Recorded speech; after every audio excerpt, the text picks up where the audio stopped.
so let's have a look at my recipe. So I'm just going to go down to the ingredients.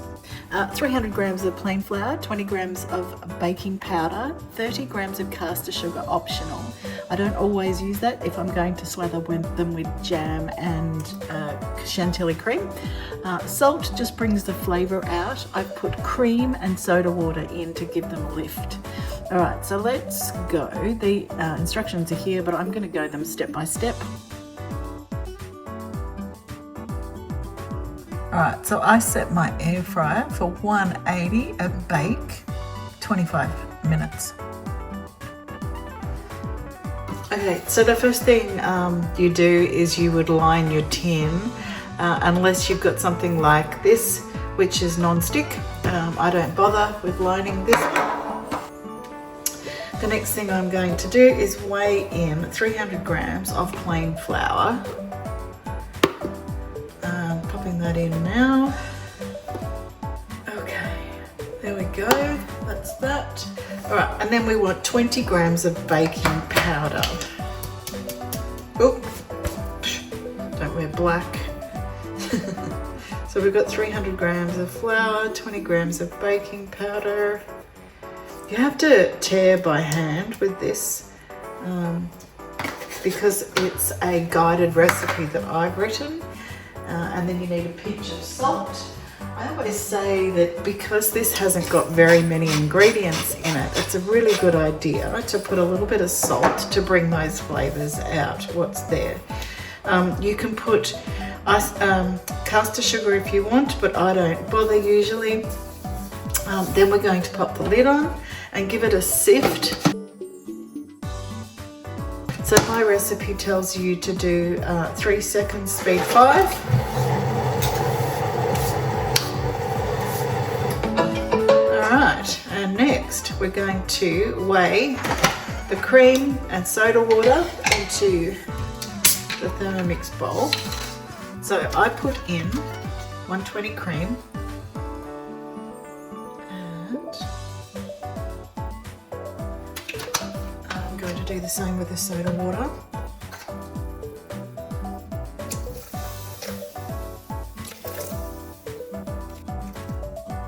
Okay, and next, and now we're going to set it on dough for 15 seconds.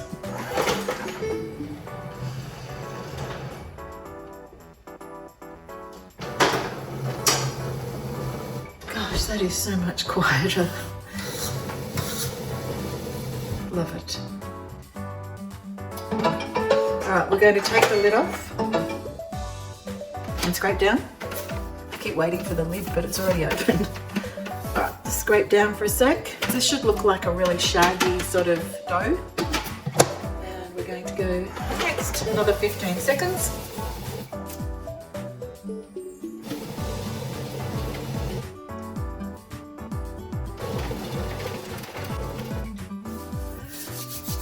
Okay. Alright, easy peasy. So now we're just going to take the dough out. Now it should look like this. It should be quite sticky, tacky I would say, not sticky. And we are just going to tip it out onto the bench. And then we're going to bring it together by hand. We're not going to roll it out, we're just going to bring it together. And I don't want to work it too much. Working it too much will make them tough. So I'm going to put that back on. I'm just going to bring it together like so and make a pad out of it. Alright, from here I have got a cutter. So this is a 58.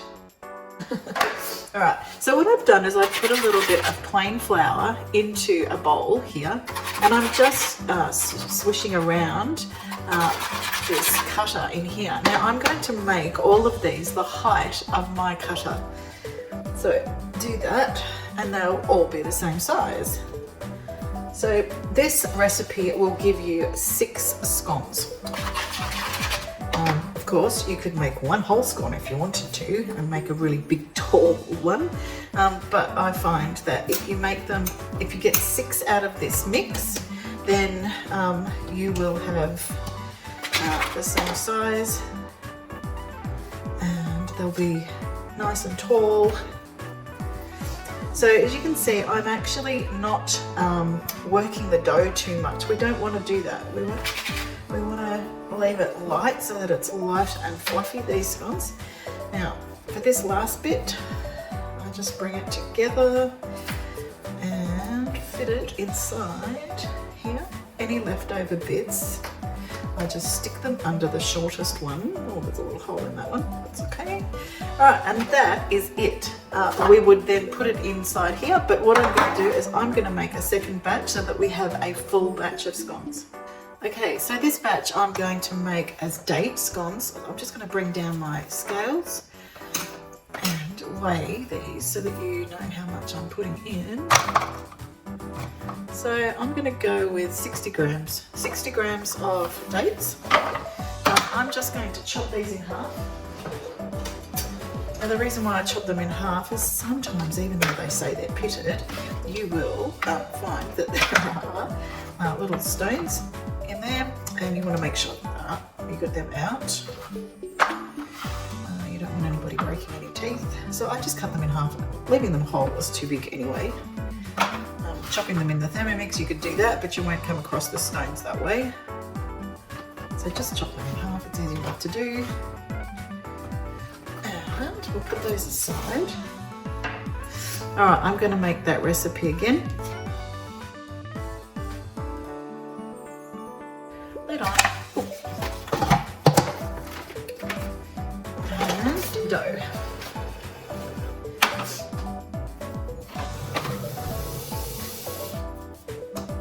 Alright, so the second time it goes to knead, I'm going to take the lid off, scrape down, and add in my dates, my halved dates.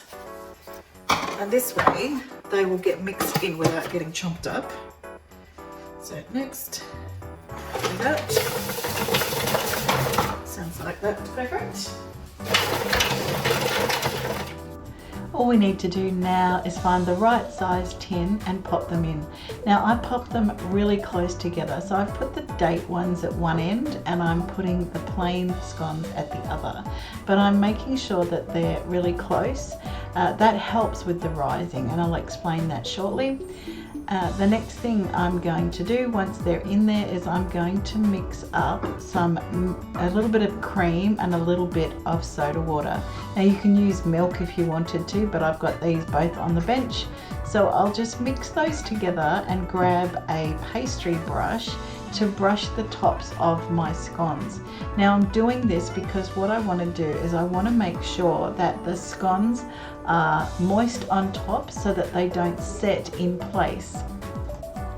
If the air and the heat causes them to dry out on top, they won't actually rise as much as they would if they had chance to puff up before they set in place. Hope that makes sense. But I'll come back and I'll show you what they look like when they're cooked. You can see now what they look like in the tin. They're a little bit lower than the tin at the moment, but once they've cooked, they should be higher than the tin. Okay, so this is what they look like out of the oven. You can see how tall they are now. So we've got the date ones at this end and the plain at the other.